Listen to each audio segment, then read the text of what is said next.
needed to go somewhere for troubled boys. Mrs. Krause's voice stayed calm as she asked Mom to clarify what she meant. Mom kept talking about how hard it was to manage a difficult child. Mrs. Krause wrote everything down and asked if she could speak to me privately.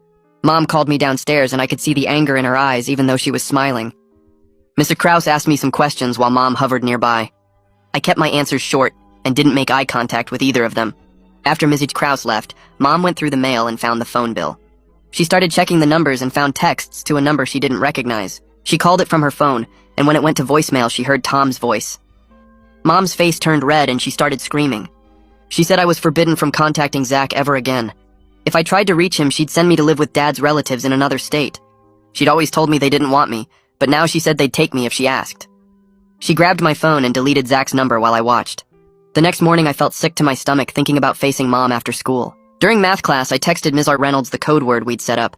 She texted back that I should come to the library after school. I stayed there doing homework while she called Mom to say I was in tutoring. Tom picked me up at 7 when Ms. R. Reynolds said Mom had calmed down enough.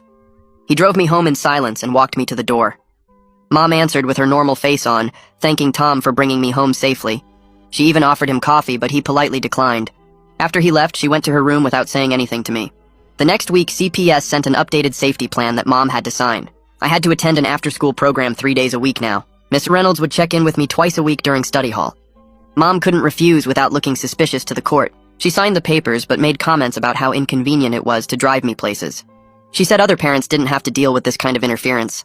Meanwhile, Tom was helping Zach fill out applications for youth housing programs. They spent hours on paperwork and gathering documents Zach needed. 2 weeks later, Zach got a letter saying he'd been approved for a studio apartment.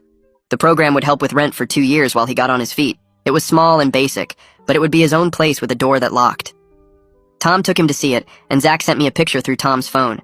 It was just one room with a tiny kitchen area, but Zach was smiling bigger than I'd ever seen. This was the first real stability he'd had since Mom kicked him out. Tom said they'd move him in next month when the current tenant left. 2 days later, Zach texted me through Tom's phone saying he had something important to show me. I met them at the library after school where Zach pulled out his old phone that barely worked anymore. He scrolled through files until he found an audio recording from 3 years ago. He pressed play and I heard Mom's voice talking to someone on the phone about him. She was saying Zach had pushed her down the stairs and she was scared for her safety.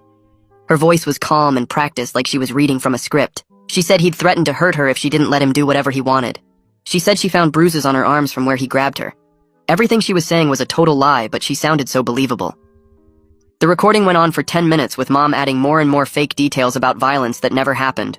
Zach said he'd started recording her after realizing she was making stuff up because nobody believed him without proof. 3 days after that, Mom called CPS saying I'd pushed her against the kitchen counter and she was afraid I might really hurt her next time.